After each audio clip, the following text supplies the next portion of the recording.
Mes chers amis, bien le bonjour. La Synco a rendu un communiqué public qui reprend exactement sa position en ce qui concerne le débat actuel, qui tourne sur la modernisation de nos institutions selon la volonté du président de la République pour que notre loi fondamentale puisse apporter au Congo un élan de développement. Il faut bien se dire que la Synco, avant de prendre position dans ce débat, a fait exactement la même chose que l'ECC, c'est-à-dire inviter un représentant du camp du oui à ces réformes. Pour le compte de la majorité, c'était l'honorable premier président de l'Assemblée nationale, professeur Chilumbaï. Et pour le camp du non, c'est M. Delis Esanga qui est venu représenter le C64 et tous les autres. Et il y a eu choc des idées. Dans la salle de la Synco, M. Delis Esanga a présenté les éléments qui, pour eux, justifieraient qu'on ne puisse pas aller vers une réforme constitutionnelle en République démocratique du Congo, même si ces arguments ne tenaient pas du tout la route. Également, pour le compte de notre camp, l'honorable Chilumbaï a avec brio expliqué le besoin qu'il fallait nécessairement quitter le cadre institutionnel établi en 2006 pour aller vers un nouveau qui pourrait apporter au peuple congolais et à la RDC un développement assuré. C'est à l'issue de ces deux écoutes que la Synco a eu à prendre une décision et a rendu public leur communiqué. Je vais d'abord, dans un premier temps, vous parler sur le plan de la forme, avant d'entrer dans le fond. Sur le plan de la forme, la Synco a fait exactement le même exercice que l'ECC, et cela s'appelle la démocratie, même si cela a été fait dans une salle, dans un cadre restreint, c'est-à-dire écouter les uns et écouter les autres et tirer sa propre conclusion.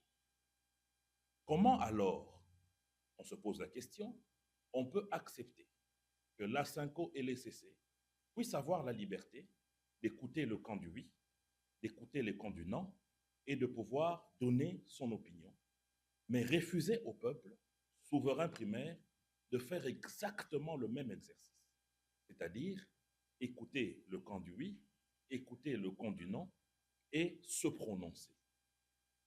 Au niveau de la Synco ou de l'ECC, comme c'est restreint, on appelle ça une consultation.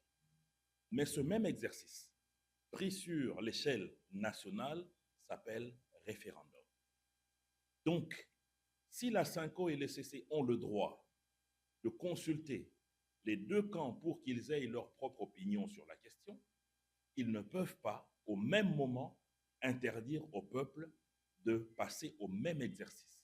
C'est-à-dire, écoutez, nous, la majorité qui souhaitons qu'il y ait une évolution de notre cadre constitutionnel, mais écoutez aussi ceux qui disent non et que le peuple se fasse son opinion. Refuser cela au peuple, c'est aller vers une dictature de l'élite et c'est l'application d'une inquisition sur une pensée et une pratique démocratique. Cela est inacceptable. Donc il faut que les prélats soient logiques envers eux-mêmes.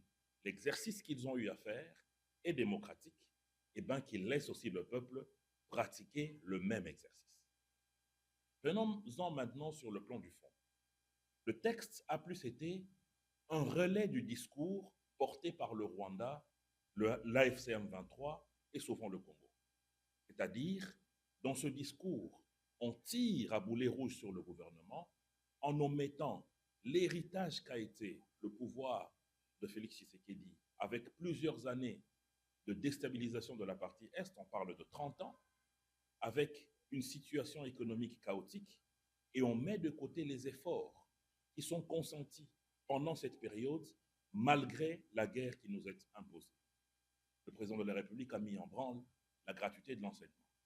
Et je sais que c'est la partie la plus douloureuse pour l'Église catholique qui bénéficiait énormément des conventions qu'il y avait avec l'État avant la gratuité de l'enseignement.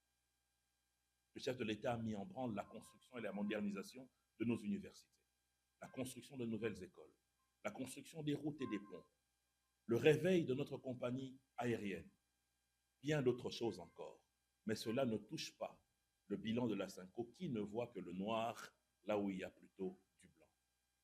Pire, la Cinco utilise même certains propos utilisés dans le cadre de la déstabilisation de notre pays, tels que la balkanisation. La Cinco met dans le même panier les policiers qui ont été victimes de la barbarie des membres de C64, qui en réalité étaient dans une position de mettre le feu au palais du peuple. Les inciviques qui sont identifiés aujourd'hui et une instruction judiciaire a été ouverte quant à ceux, vont être poursuivis pour les actes de violence sur les policiers. Mais la Cinco ne les condamne pas. La Cinco ne condamne pas ouvertement le Rwanda, qui déstabilise le pays. La Cinco ne condamne pas ouvertement l'AFCM 23. Mais la Cinco ne fait que condamner le gouvernement sur des faits qui ne sont, du reste, pas du tout étayés. Ça signifie aujourd'hui qu'il faut que nous puissions faire quitter à la Cinco le cadre de la société civile et de l'ASBEL pour qu'on puisse leur donner une personnalité juridique comme parti politique. Cela va permettre à ce qu'ils puissent participer au débat comme nous le faisons. Car vous savez que même en Italie, là où existe la cité vaticane, on n'a jamais vu le Vatican intervenir dans la politique italienne comme c'est le cas dans notre pays avec la Cinco. Dans aucun autre pays, nous avons une église aussi politique que celle qu'il y a dans notre pays. Il est finalement temps de leur accorder une personnalité juridique comme parti pour que nous puissions nous rencontrer à parts égales. Donc, en conclusion, je dis clairement qu'il est important que la Cinco arrête avec sa dictature et que la pratique qui a été sienne en écoutant le camp du oui et le camp du non, que cela puisse être accordé aussi au peuple congolais. Et c'était cela, la vision profonde du président de la République lorsqu'il a dit qu'il faille revenir vers le souverain primaire comme l'accorde la loi fondamentale.